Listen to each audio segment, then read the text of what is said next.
Hey everyone, welcome back to Corporate Decoder, the place where we make sense of all the corporate jargon, and boy, do we have a juicy filing to unpack today.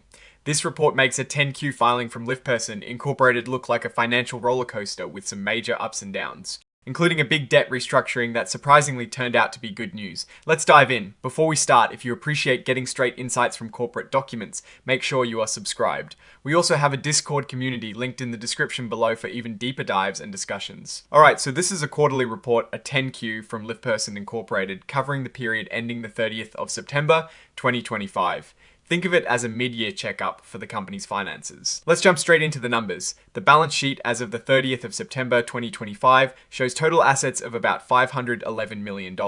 That's a pretty significant drop from the over $607 million at the end of 2024. Looking at cash, it plummeted from over $183 million at the end of 2024 to just about $106 million. That is a tough pill to swallow, especially when you see liabilities, though they also decreased from over $675 million to about $512 million. Now, let's talk revenue. For the 3 months ending the 30th of September 2025, revenue was about $60 million. This is a pretty big drop, almost 19% from the same period in 2024 when it was over $74 million. Looking at the 9-month period, the story is similar with revenue falling by 23%. From around $239 million in 2024 to about $184 million in 2025. This decline is mostly because of fewer hosted services and professional services. Interestingly, the cost of generating that revenue also went down. For the 3 months, it dropped by 14% to about $17 million, and for the 9 months, it fell by 12% to approximately $53 million.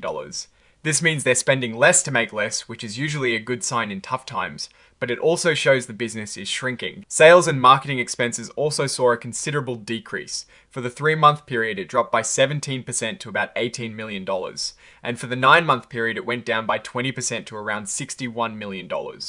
This reflects a significant reduction in headcount in these departments, showing the company is cutting back on trying to win new business. General and administrative costs experienced a significant drop of 38% for the 3-month period, coming in at about $11 million. For the 9 months, it fell by a massive 44% to about $35 million. This seems to be driven by lower legal and insurance costs and some bad debt expense, which is good news. Product development saw a similar trend, decreasing by 26% for the 3 months and 31% for the 9 months. This suggests a real focus on cost cutting across the board. Depreciation and amortization, which accounts for the wear and tear on assets, and the amortization of intangible assets, also decreased significantly. It dropped by 48% for the 3 months and a whopping 50% for the 9 months. This is largely due to impairments recognized in previous periods affecting the carrying value of their assets. Now, here's where things get interesting. Restructuring costs jumped significantly. For the 3 months, they surged by 543% to over $9 million. And for the 9 months, they increased by 42% to about $11 million. This indicates the company is actively undergoing cost-cutting measures, likely involving layoffs and streamlining operations, which is painful but sometimes necessary. And then to raise the big one, the gain on troubled debt restructuring. For the 3 and 9 months ended the 30th of September 2025, they notched a gain of over $27 million from this. This is a huge positive number that significantly impacted their overall other income section. This troubled debt restructuring and changes in the fair value of things called warrants really swung the needle on total other income expense net. For the 3 months, it went from a net expense of over $11 million in 2024 to a net income of roughly $23 million in 2025. For the 9 months, it went the opposite way, dropping from over $62 million in income to about $17 million. That debt restructuring gain really masked a lot of other activity. So, with all these ups and downs, how did they do on the bottom line? For the 3 months ending the 30th of September 2025, they actually reported a net income of about $8.7 million. This is a dramatic turnaround from a net loss of almost $28.3 million in the same period of 2024. For the 9 months, however, they still showed a net loss of about $21 million. Although this loss is better than the roughly $22 million loss in 2024, it is still a loss. The per share numbers are a bit wild. For For the 3 months, diluted earnings per share was negative $2.76, a big improvement from negative $4.74 in the prior year.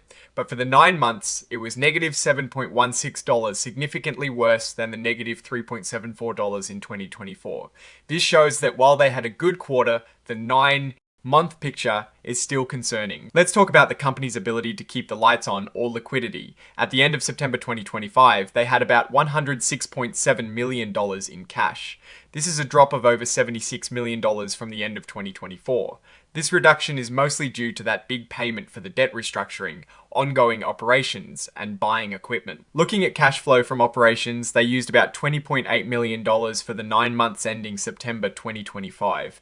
This was driven by their net loss, but also by non-cash expenses like depreciation and stock-based compensation, offset by that massive debt restructuring gain. In 2024, they used about $12 million in operating activities. Investing activities show about $11.2 million used for property and equipment purchases. In 2024, it was higher at around $23.5 million. Financing activities show a significant outflow of about $45.9 million for the 9 months of 2025, mainly due to that debt restructuring payment. In 2024, the outflow was around $34.9 million, largely driven by repaying older notes and buying back some debt. The company states there were no events or circumstances during the first 9 months of 2025 that would suggest goodwill is impaired. This is a relief, especially after a previous year that saw impairment charges. In terms of legal issues, there is a pending appeal in a stockholder lawsuit that was dismissed in March 2025. They also mention other derivative actions that are currently stayed.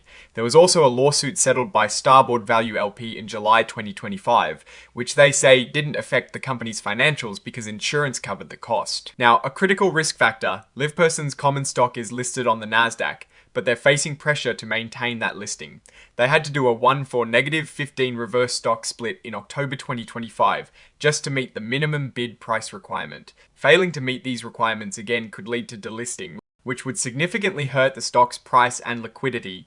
This is a serious concern for investors. So, what's my take on all this? LivePerson is clearly in a transitional period. They've made tough decisions to cut costs, which is evident in the lower operating expenses and reduced headcount.